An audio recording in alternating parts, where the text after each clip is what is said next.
Bonjour à tous, bienvenue sur ce nouveau tuto. C'est la tendance, on en trouve beaucoup dans les magasins en ce moment. Je parle de la petite ceinture en macramé. Tadam!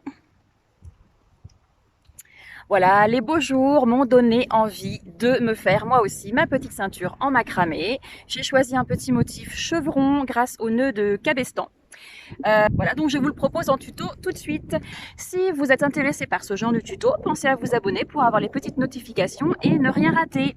Allez, c'est parti pour le tuto.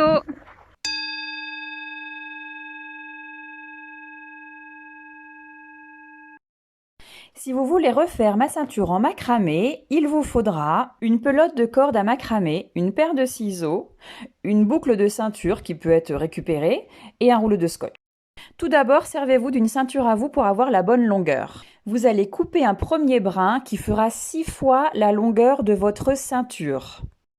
Et puis, vous pourrez faire pareil avec 5 autres brins, car il nous faut 6 brins en tout.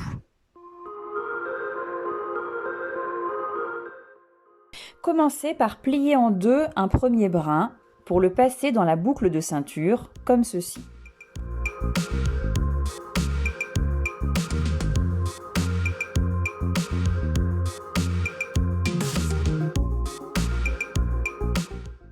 Ça s'appelle le nœud d'alouette.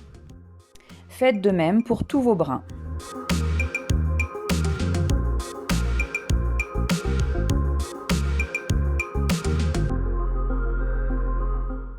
Scotchez votre boucle de ceinture sur votre table. Séparez vos brins en deux pour en avoir 6 à gauche et 6 à droite.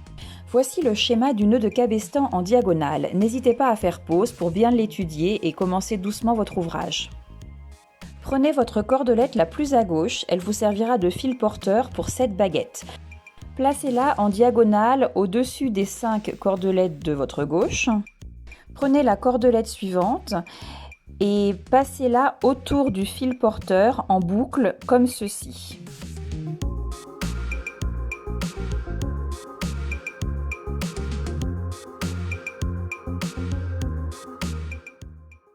Puis repassez-la une fois comme cela.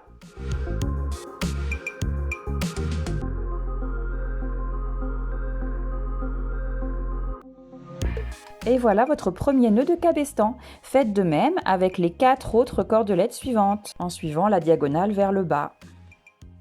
Maintenez toujours une certaine tension au niveau du fil porteur.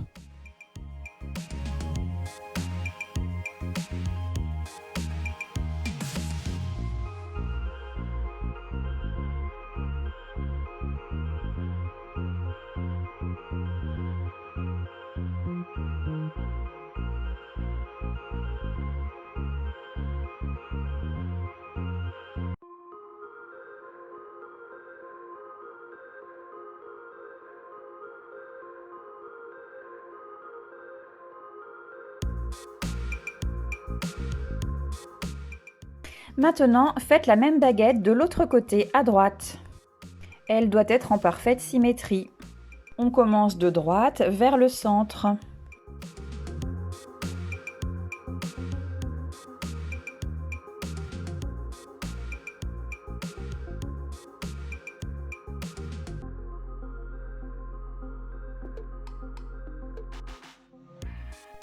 Serrez bien vos nœuds.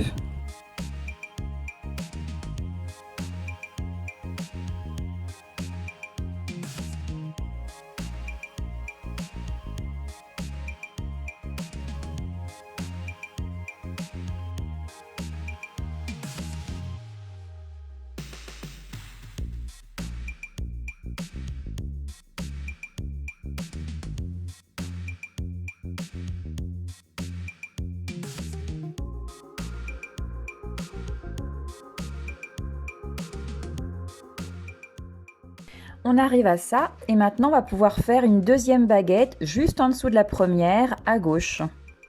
Prenez la cordelette la plus à gauche, placez-la en dessous de la baguette que vous venez de faire et ainsi de suite. On va ainsi faire des séries de 3 baguettes qui se collent, à gauche et à droite.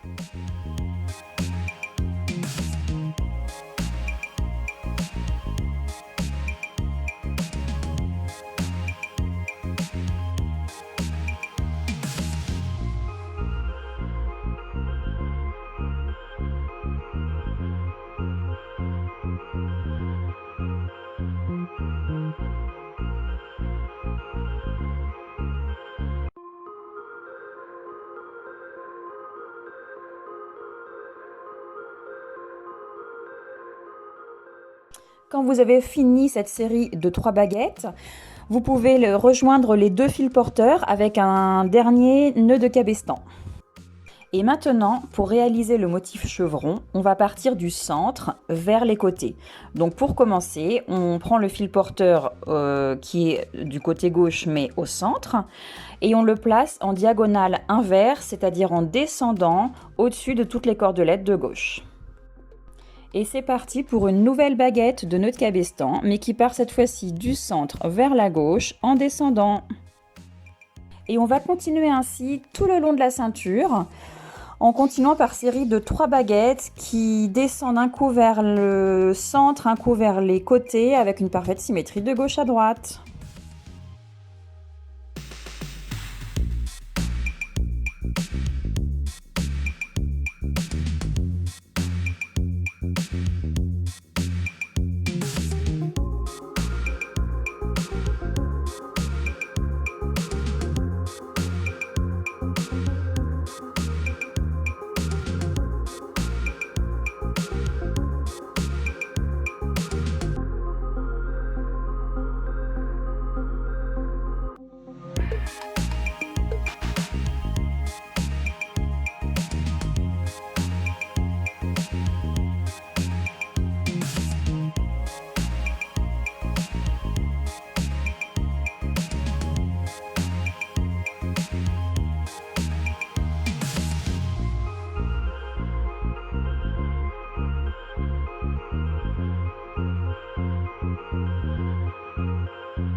Voilà, donc là, moi, je suis arrivée à la fin. J'ai des brins qui se terminent et j'ai envie d'affiner ma ceinture sur la fin pour qu'elle passe mieux dans ma boucle parce que j'ai pris une corde un peu épaisse. Donc pour ça, je décide de refaire encore une rangée de nœuds de cabestan collés Et après, je continue comme d'habitude, mais en coupant en fait à ras les brins qui sont courts, et du coup, ça va s'affiner de plus en plus.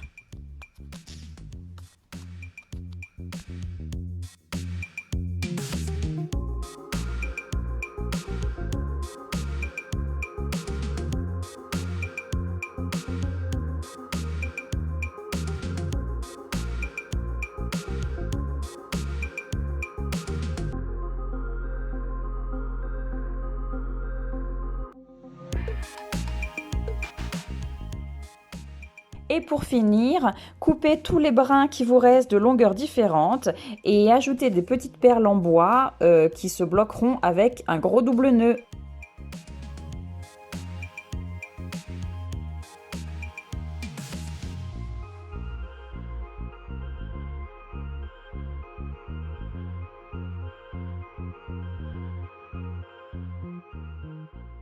Et effilocher les bouts de fil qui pendouillent. Voilà, c'est super joli. Et voilà, après beaucoup d'heures de travail, c'est terminé.